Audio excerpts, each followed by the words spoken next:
사도신경. 나는 전능하신 아버지 하나님, 천지의 창조주를 믿습니다.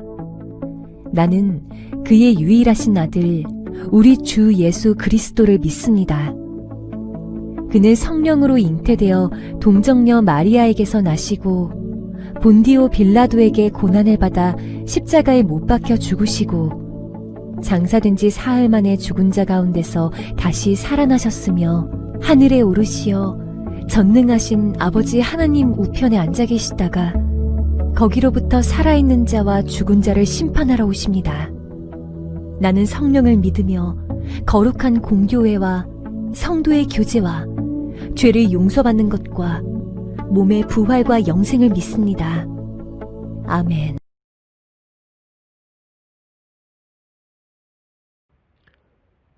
기도드리겠습니다. 하나님 아버지, 비록 예전과 같진 않지만 혼란한 시국 속에서 오늘 교회에 나와 예배드릴 수 있게 하시며 감사합니다. 해가 넘어가도 전염병이 끝나지 않아 많은 사람들이 고통받고 있습니다. 어서 끝난 예전과 같은 삶을 살 수 있게 도와주세요. 또한 이 속에서도 각자 준비하고 계획하여 도전하는 것이 있다면 주님께서 보살피시고 축복하여 주세요. 목사님 말씀 전하실 때 많은 은혜가 있길 바라며 이 모든 말씀 예수님의 이름으로 기도드립니다. 아멘.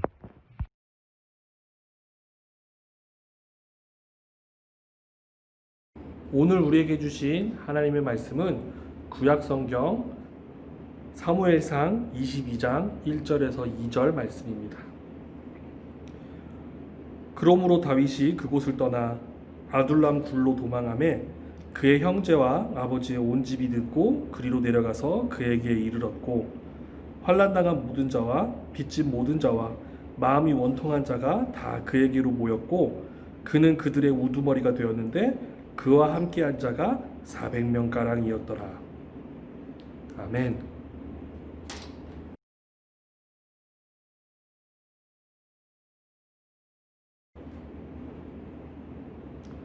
말씀을 위해 함께 기도하겠습니다. 하나님, 오늘도 우리에게 귀한 말씀 주셔서 감사합니다. 이 말씀 듣고 깨닫게 하시고 말씀대로 살아낼 수 있는 용기 허락하여 주시옵소서. 예수님의 이름으로 기도합니다. 아멘. 샬롬, 반갑습니다, 여러분. 여러분과 계속해서 영상으로 만나게 되었습니다. 이번 주부터는 대면 예배가 시작되었는데 여러 가지 형편상 또 아직도 여러 가족들과 이웃들을 위해서 또 절제하고 자제하고 계신 분들도 계시고 여러 가지 상황상 못 오시는 분들을 위해서 또 오늘 이렇게 녹화를 하게 되었습니다. 여러분, 우리 속히 세상 사회가 안정화되어서 저 여러분이 근심 걱정 없이 정말 편안한 마음으로 만나서 대면할 수 있고 또 주님 앞에서 기뻐 예배드리는 날이 속히 오기를 바랍니다.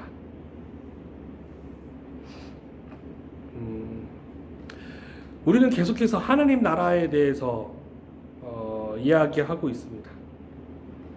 지난주에는 하나님 나라가 하나님의 이 다스림이 펼쳐지는 영역에 관한 거라고 이야기를 했습니다. 어떤 그런 우리가 어린 시절 개념적으로 이야기했던 그 위치상, 장소상의 문제가 아니다 이야기를 해보았습니다.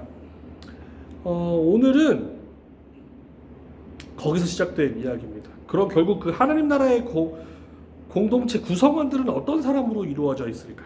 어떤 사람이 하나님 나라의 임재를 체험할까에 관한 이야기입니다. 여러분, 우리는 다윗 왕의 이야기를 많이 나눕니다. 다윗 왕에 대해서 여러분들도 잘 아실 거예요. 어떻게 왕이 됐고 왕으로서 업적이 뭐고 어떤 아들을 남겨서 그 아들이 이제 자신의 대를 이어 어떤 업적을 이루었는지 잘 아시잖아요. 사울로부터 시작된 이스라엘 왕국을 든든한 어떤 왕조 체제에 굳건한 왕조 체제로 한 등급 올려놨고 거기에 이제 나라를 잘 다스려서 아들에게 잘 물려줘서 아들이 왕궁과 성전을 완성하는 그 업무를 수행할 찬란한 왕국의 시발점이 다윗이다. 우리는 이렇게만 알고 있어요. 그런데 이 다윗 왕국에 관해서 우리 한번 다윗을 좀 세부적으로 뜯어볼 텐데 사람들 일반 적으로 다윗의 잘 안 따라오지는 모습들을 한번 이야기해 볼까 해요. 그게 오늘 사무엘상 22장 1절에서 2절입니다. 찬란한 다윗 왕국은 어디서부터 시작됐을까? 하나님의 사람이었던 다윗이 있었던 그 나라는 어떤 나라이고 그곳에 하나님 나라의 원리가 어떻게 통용됐을까? 이 이야기들을 다윗 공동체를 통해서 한번 보면 될 것 같아요. 이스라엘의 가장 강력했던 왕 다윗. 네. 그런데 그 다윗의 왕국은 언제부터 시작되었을까요? 사울이 죽고 나서 바로? 자, 이 부분도 참 우리가 말씀을 세세하게 현미경 보듯이 보면은 그냥 뭐 사울 죽고 자연스럽게 다윗이 왕이 된 거 아니야?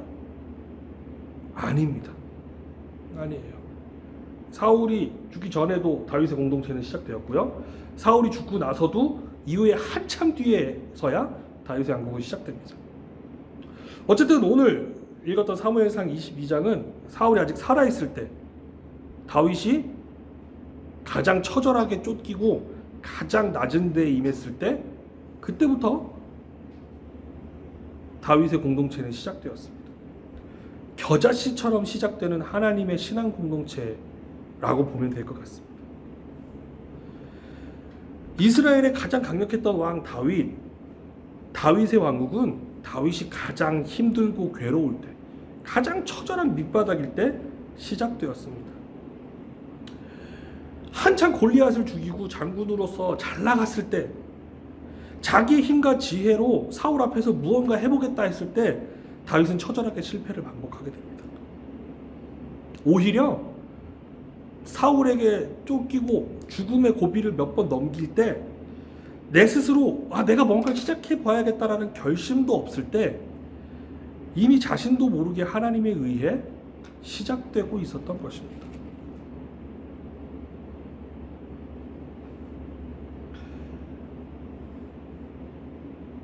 오늘 우리가 읽었던 22장 1절 2절에 보면 21장의 내용이 다윗이 사울을 피하여 도망가는 장면입니다. 사울 앞에서 도망치고 그 수치스럽고 수모스러운 일을 당하고 나서야 다윗의 공동체, 다윗의 왕국은 시작이 됩니다. 다윗이 아둘람 굴로 도망했을 때 그때 자신도 모르는 사이에 시작하게 됩니다. 그런데 이 자신도 모르게 시작되는 신앙 공동체는 어떤 신앙 공동체냐? 힘없고 연약한 사람들로부터 시작되는 하나님의 신앙 공동체입니다.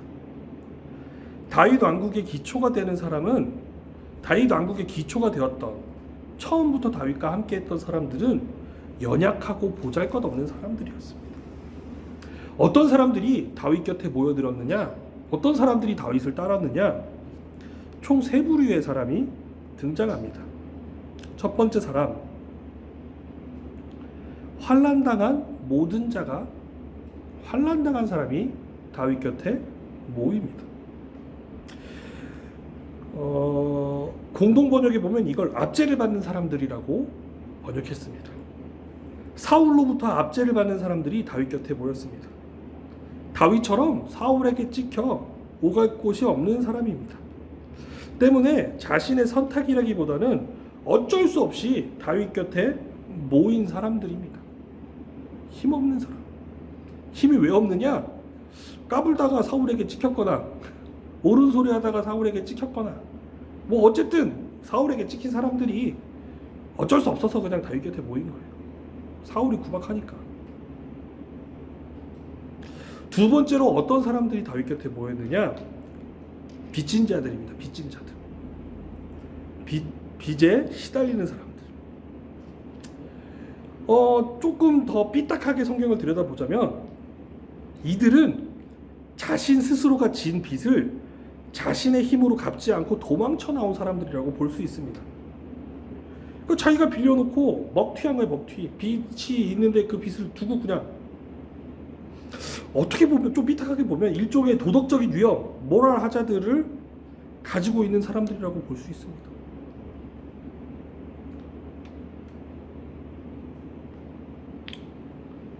다윗 곁에 모인 세 번째 사람, 마음이 원통한 자. 원통하고 억울한 일을 당한 사람들이 다윗 곁에 모였다고 합니다. 성경이 자주 말하는 전형적인 약자들의 대표, 환난당한 사람들이 다윗 곁에 모였습니다. 자신들의 힘으로 자신들이 당한 일을 도무지 해결할 수 없는 아주 힘든 상황에 처한 사람들입니다. 그러나 그들은 여전히 희망을 포기하지 않고 다윗 곁에 모였습니다.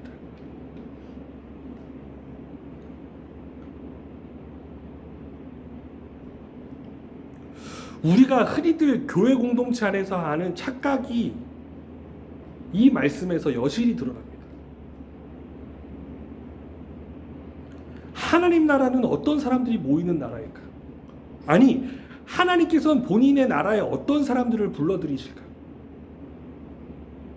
우리의 인간적인 생각과 시선으로는 대체로 돈 많고 권력 있고 힘세고 잘 나가는 사람들을 하나님께서 모으실 것만 같아요. 그래서 그 사람들을 기둥으로 삼고 하나님 나라를 건설해 가실 것 같아요. 그러나 오늘 말씀에 보면 하나님께서는 환난당한 사람, 빚진 사람, 마음이 원통한 사람들을 다윗 곁에 모으셨습니다. 그리고 그들로 하여금 찬란한 하나님의 다윗 왕국의 시작을 삼으십니다.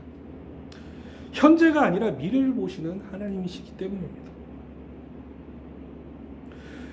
복음의 진리는 대부분 자신의 힘을 의지하며 자기가 힘세다고 으스대는 사람들에겐 아무 의미가 없습니다. 자신이 죄인임을 깨닫고 자신이 낮은 자임을 깨닫는 그 사람들에게야말로 복음은 기쁜 소식입니다. 오늘 말씀의 이 연약한 400명들이 구솔 시내를 지나 600여 명이 됩니다.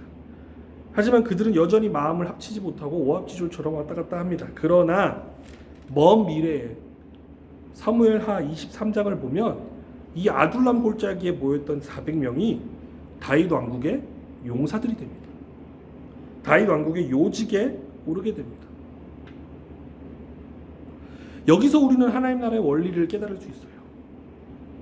하나님 없이도 나는 잘 살 수 있더라고 떵떵거리며 자신의 힘을 과시하는 사람은 하나님 나라의 공동체에 들어오기가 굉장히 어렵습니다. 불가능에 가까울 수도 있어요. 하지만 연약하고도 연약하여서 나의 연약함을 깨닫고 나는 하나님 없이는 아무것도 아닙니다. 고백할 수 있는 사람에게는 하나님의 복음이야말로 진리의 말씀으로 받아들여지게 됩니다. 그리고 하나님은 그럴 준비가 돼 있는 사람들을 모으십니다. 사랑하는 여러분, 오늘 이 사무엘상 22장 1절에서 2절의 말씀이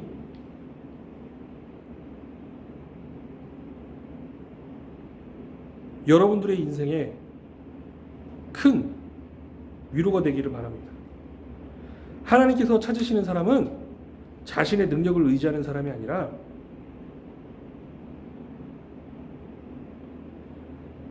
내 힘으로는 나는 아무것도 할 수 없습니다. 고백할 준비가 되어 있는 사람들입니다. 내 능력이 아닌 하나님의 능력을 의지할 준비가 되어 있는 사람들을 하나님께서는 찾고 계십니다. 사랑하는 여러분, 찬란한 다윗 왕국의 시작은 보잘것없는 400명의 사람들로부터 시작됩니다. 저와 여러분이 보잘것없는 사람이라는 이야기가 아니라 하나님의 부르심에 내 모든 것들을 포기하고 기꺼이 달려갈 수 있는 그런 사람이 되시기를 바랍니다. 요한복음 1장 42절에 보면 예수님께서 베드로에게 이런 말씀을 하십니다. 예수께서 보시고 이르시되 내가 요한의 아들 시몬이니 장차 게바라 하리라 하시니라. 지금은 아니지만, 지금은 연약하지만 하나님께서 우리를 강하게 변화시킬 줄로 믿습니다. 그것을 믿는 사람들이야말로 하나님 나라에 적합한 일꾼들입니다. 기도하겠습니다.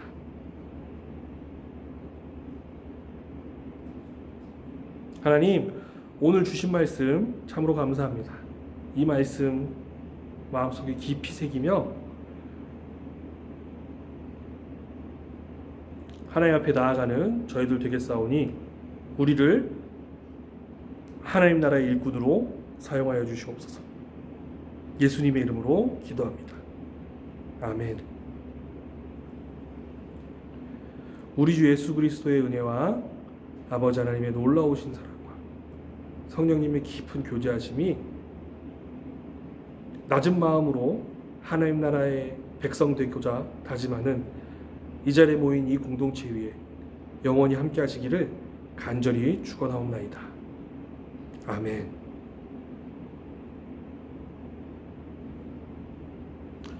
한 주간도 주님 사랑 안에 거하시기를 바랍니다. 감사합니다.